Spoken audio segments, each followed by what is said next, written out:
तो हेलो दोस्तों, कैसे हो आप सब। आशा करता हूँ कि आप सब ठीक होंगे। अगर आपने मेरे चैनल को सब्सक्राइब नहीं किया है तो मेरी आपसे रिक्वेस्ट है कि जल्दी से जाके मेरे चैनल को सब्सक्राइब कर दें। आज हम ओशिनोको अनीम का सेकंड एपिसोड देखेंगे, तो चलिए बिना देरी करे हुए शुरू करते हैं। एपिसोड की शुरुआत में हम देखते हैं कि ग्रुप को नए आइडियाज हायर करने होते हैं, जिसके लिए वो ऑडिशन कराती है। इस ऑडिशन में करीबन 1,36,000 लोग अप्लाई करते हैं। फिर हम देखते हैं कि इस ऑडिशन में रूबी भी अप्लाई करती है।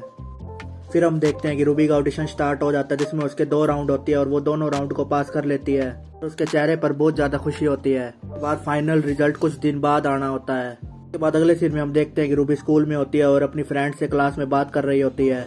रूबी उनको बता रही होती है कि मैं पिछला ऑडिशन तो पास नहीं कर पाई, काश मैं ये पास कर दूँ। फिर रूबी की एक फ्रेंड उससे कहती है कि तुम ऑल ओवर तो बहुत अच्छी हो, बट तुम्हें सिंगिंग में थोड़ी प्रैक्टिस करने की ज़रूरत है। उसके बाद हम देखते हैं कि रूबी घर की तरफ जाने लगती है और सोचती है कि मैंने कैसे 2 सीक्रेट इनसे छुपाए हैं अपने दोस्तों से। पहला, जो लेजेंडरी आई जो हत्या में मारी गई थी वो मेरी माँ है, और दूसरा कैसे मुझे अपना पिछला जन्म याद है और मैं पिछले जन्म में कैंसर सर्वाइवर थी। सारा दिन आई के शो देखती रहती थी, मरते वक्त भी मैं आई का शो देख रही थी। और रूबी कहती है कि इस जन्म में मैंने आई की बेटी के रूप में पुनर्जन्म लिया और ये पल मेरे लिए बहुत ज़्यादा सुहावना था। फिर हम देखते हैं कि रूबी घर पर आ जाती है और एक्वा से कहती है कि मैं आई की तरह आइडल जरूर बनकर दिखाऊंगी। इस पर एक्वा रूबी से कहता है कि सपने देखना तो ठीक है, लेकिन तुम अपनी स्कूल की पढ़ाई पर ज़्यादा ध्यान दो। इस पर रूबी कहती है कि हमारे आर्ट्स डिपार्टमेंट वाले इंटरव्यू पर ज़्यादा फोकस करते हैं और इसके साथ एकेडमिक एबिलिटी पर भी ज़्यादा फोकस करते हैं। कहती है कि मुझे अपने आप पर बिलीव है कि मैं इंटरव्यू पास कर लूँगी, तो मुझे पेपर देने की भी कोई ज़रूरत नहीं होगी। इस पर एक्वा रूबी से कहता है कि तुम अपनी ज़िंदगी को दाव पर मत लगाओ। कहता है कि एक आइडल बनने के बाद बहुत ज़्यादा मुश्किलें आती हैं, आइडल की सैलरी भी बहुत कम होती है। बस उनके आगे पीछे घूमते रहते हैं और उनको हेट्स कमेंट देते हैं। सिर्फ 30 साल की उम्र में ही रिटायर हो जाते हैं। इससे फिर उनको और कोई जॉब ढूंढनी पड़ती है बाहर। मैं चाहता हूँ कि तुम ये सपना छोड़ दो। पर फिर रूबी एक्वा से कहती है कि अगर हम छोटी छोटी बातों को सोचते रहेंगे तो हम आगे कभी नहीं बढ़ पाएंगे। और कुछ लोग तो शुरुआत में ही हार मान लेते हैं, लेकिन मैं उनकी तरह नहीं हूँ। सुनकर एक्वा कहता है कि तुमने जो करना है वो करो, और अब मैं डायरेक्टर के घर जा रहा हूँ। फिर रूबी सोचने लगती है कि मॉम के मरने के बाद एक्वा का बिहेवियर कितना चेंज हो गया है। मुझे लगता है कि वो डायरेक्टर के साथ मिलकर कुछ प्लानिंग कर रहा है। रूबी बताती है कि कैसे आई का मैनेजर भी काफी दिनों से गायब है, कि वाइफ जिसका नाम मियोको है उसने सब कुछ हैंडल कर रखा है। आई के मरने के बाद उनकी कंपनी को बहुत लॉस हो चुका था। इसके बाद हम देखते हैं कि रिजल्ट अनाउंस करने के लिए रूबी के पास एक फोन आता है। कॉल को पिक करने के बाद रूबी को पता चलता है कि वो पास नहीं हुई है, जिससे वो बहुत रोने लग जाती है। रूबी को रोता है सुनकर मियोको भी वहाँ पर आ जाती है और उसको चुप कराने लगती है। मियोको रूबी से कहती है कि तुम्हें टेंशन लेने की जरूरत नहीं है, इन सब में पॉलिटिक्स भरी पड़ी है। आजकल सब लोग नेपोटिज्म को प्रमोट कर रहे हैं। हम देखते हैं कि जिसने रिजल्ट अनाउंस किया था वो और कोई नहीं बल्कि एक्वा होता है। फिर वो डायरेक्टर एक्वा से कहता है कि तुम्हारी एक्टिंग कितनी अच्छी है कि तुमने अपनी सगी बहन को ही बेवकूफ़ बना दिया। उसे कहता है कि अगर रियल एजेंसी ने फ़ोन कर दिया तब क्या होगा। एक्वा कहता है कि मैंने रूबी के फ़ोन से उनको मैसेज कर दिया था, अभी आगे इसे कंटिन्यूस नहीं करेगी और इससे वो विड्रॉ ले रही है। फिर डायरेक्टर एक्वा से कहता है कि तुम्हारी बहन कितनी टैलेंटेड है, तुम उसे आइडल क्यों नहीं बनने दे रहे। एक्वा कहता है कि मैं नहीं चाहता कि कोई उसे आई की तरह ही मार दे। फिर अब हम अगले दिन देखते हैं कि रूबी अपने घर जा रही होती है स्कूल से। हाँ, उसको एक स्काउट मिलता है जो कि अपना बिजनेस कार्ड उसको देता है। फिर वो घर आकर एक्वा को बताती है कि अंडरग्राउंड ग्रुप मुझे हायर करना चाहता है। कहती है कि आई को भी इसी ग्रुप ने चुना था जब वो बहुत फेमस हो गई थी, कि ये मेरे एक सपने से कम नहीं है। फिर एक्वा सोचने लगता है क्या सचमुच में ये आइडियल ग्रुप है या कोई और फ्रॉड है। फिर एक्वा रूबी से पूछता है क्या तुमने कॉन्ट्रैक्ट की टर्म्स एंड कंडीशन पढ़ी है। रूबी कहती है कि उस बंदे ने मुझे कहा है कि तुम पहले आकर देख सकती हो कि हमारी कंपनी में लोग कैसे काम करते हैं, फिर हम तुम्हें कॉन्ट्रैक्ट दे देंगे। फिर एक्वा मियोको से अकेले में बात करने लगता है और उससे कहता है कि मैं रूबी को गलत जगह पर नहीं धकेल सकता। फिर मियोको एक्वा से कहती है कि मुझे पता है कि तुम नहीं चाहते जो आई के साथ हुआ वो रूबी के साथ भी हो। फिर एक्वा कहता है मुझे पता लगाना ही पड़ेगा कि ये एजेंसी कैसी है।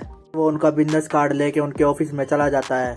फिर एक्वा फेस बदल कर उस कंपनी की एक लड़की से मिलता है और उसको एक ऑफर देता है कि मैं तुम्हारे को ज़्यादा पैसा दूंगा यहाँ से। वो लड़की भी इस बात को मान जाती है। फिर एक्वा उस लड़की को मियोको के पास ले आता है। फिर वहाँ पर एक्वा उस लड़की से पूछता है कि जहाँ पर तुम काम कर रही थी वहाँ की टर्म्स एंड कंडीशन क्या थी। इस पर फिर वो लड़की कहती है कि वहाँ का एनवायरनमेंट तो बहुत गंदा है, वो सैलरी भी टाइम पर नहीं देते। कहती है कि वो महीने के 1 लाख येन भी नहीं कमा पाते वहाँ पर। कहती है कि वहाँ पर तो सिर्फ एक ही लड़की है जिस पर वो सारा मैनेजमेंट ध्यान देता है। फिर वो कहती है कि उस लड़की को तो गाना भी नहीं आता, डांस करना भी नहीं आता, फिर भी सारा मैनेजमेंट उस पर ध्यान देता है। उस लड़की के जाने के बाद मियोको एक्वा से कहती है कि मैंने भी सर्च किया है कि वो कंपनी बहुत बेकार है। फिर एक्वा कहता है कि मैं किसी भी हालत में उसको ये ग्रुप ज्वाइन नहीं करने दे सकता। मियोको से पूछती है कि अब तुम क्या करोगे। इस पर एक्वा कहता है कि मैं एक बंदा हायर करूंगा जो कि उस कंपनी के बारे में गंदी न्यूज़ फैला देगा। फिर अगले दिन हम देखते हैं कि रूबी काफ़ी एक्साइटेड होती है उस कंपनी में जाने के लिए। फिर मियाको रूबी से कहती है कि वो कंपनी तुम्हारे लिए बिल्कुल भी अच्छी नहीं है। उसे कहती है कि हमारी कंपनी नए आइडियल्स को हायर कर रही है, क्या तुम हमें ज्वाइन करना चाहोगी। ऑफर को रूबी हाँ बोल देती है और उसके साथ कॉन्ट्रैक्ट कर लेती है। फिर अगले सीन में हम देखते हैं कि एक्वा डायरेक्टर के घर चला जाता है, जहाँ पर उसकी मॉम उसे रिसीव करती है। यहाँ पर डायरेक्टर की मॉम एक्वा से कहती है कि आज भी तुम खाना खा कर जाना, पर एक्वा कहता है ठीक है। फिर वो डायरेक्टर के रूम में चला जाता है। वहाँ पर डायरेक्टर एक्वा को एडिटिंग का काम सौंप देता है। फिर डायरेक्टर एक्वा से कहने लगता है फाइनली तुम्हारी बहन एक आइडियल बन गई, पर एक्वा कहता है नहीं, मैंने उसे किसी और एजेंसी की बजाय अपने घर की एजेंसी में ही डाल दिया है, वो अब हमारे घर वाली एजेंसी में ही काम करेगी। फिर एक्वा मन ही मन में कहता है कि मैं इस डायरेक्टर के साथ इसलिए काम कर रहा हूँ ताकि मैं अपने बाप को ढूंढ सकूँ जिसने आई को मारा था, कि इसके लिए मुझे और नए कनेक्शन जोड़ने होंगे और नए लोगों से मिलना होगा। एक्वा से कहने लगता है कि मैं चाहता था तुम एक बड़े एक्टर बनो, लेकिन तुमने तो एक्टिंग छोड़ दी है। उसे कहता है कि तुम तो अभी मिडिल स्कूल में हो, तुम्हें अभी हार नहीं माननी चाहिए। इसी बीच में फिर डायरेक्टर की मॉम डिनर के लिए बुलाने आ जाती हैं। इस सीन में हम देखते हैं कि स्कूल में रूबी और एक्वा का इंटरव्यू चल रहा होता है। यहाँ पर हम देखते हैं कि रूबी का इंटरव्यू बहुत बढ़िया जाता है और दूसरी तरफ एक्वा के सामने बैठे इंटरव्यूअर उससे पूछते हैं कि तुम्हारा तो साइंस साइड में बहुत अच्छा स्कोर है, तुम उस साइड क्यों नहीं जाते। इस पर एक्वा कहता है कि मेरा आर्ट्स में ज़्यादा इंटरेस्ट है। फिर बाहर आकर एक्वा रूबी से पूछने लगता है कि तुम्हारा इंटरव्यू कैसा गया। फिर रूबी कहती है कि मेरा तो बहुत अच्छा गया। फिर रूबी उससे पूछती है कि तुम्हारा कैसा गया। फिर एक्वा कहता है कि मेरा भी अच्छा गया, लेकिन वो मेरे नाम को देखकर मुझे रिजेक्ट ना कर दें। रूबी हंसने लगती है और कहती है कि हाँ, तुम्हारा नाम तो बहुत अजीब सा है एक्वा। फिर हम देखते हैं कि उन दोनों की साइड में से एक लड़की गुजरती है जो काना होती है, वो पुराने वाली एक्ट्रेस। एक्वा को देख के कहती है कि मैं तुम्हें ही ढूंढ रही थी बहुत दिनों से। एक्वा काना से कहता है कि तुम कौन हो, मैंने तुम्हें पहचाना नहीं। काना कहती है कि तुम्हें मुझे नहीं पहचाना, हम दोनों एक मूवी में काम कर चुके हैं। काना को देखकर रूबी कहती है कि ये तो वही है जो बर्फ चाटती रहती है हमेशा। फिर काना रूबी से कहती है कि मैंने तुम्हें पहले भी बताया था कि मैं रोने की एक्टिंग के लिए फेमस हूँ, लेकिन तुम्हें तो कुछ याद ही नहीं रहता। फिर काना एक्वा से पूछती है कि क्या तुम आर्ट डिपार्टमेंट ज्वाइन कर रहे हो, पर एक्वा कहता है कि नहीं, मैं सिर्फ जनरल एजुकेशन ज्वाइन कर रहा हूँ। सुनकर काना शौक में हो जाती है और पूछती है लेकिन क्यों। इसी के साथ ये एपिसोड यहाँ पर खत्म हो जाता है। आपको ये वीडियो अच्छी लगी हो तो मेरे चैनल को सब्सक्राइब और कमेंट करना ना भूलें। वीडियो में अगर मेरे से कोई गलती हो गई हो तो मुझे माफ़ कर देना।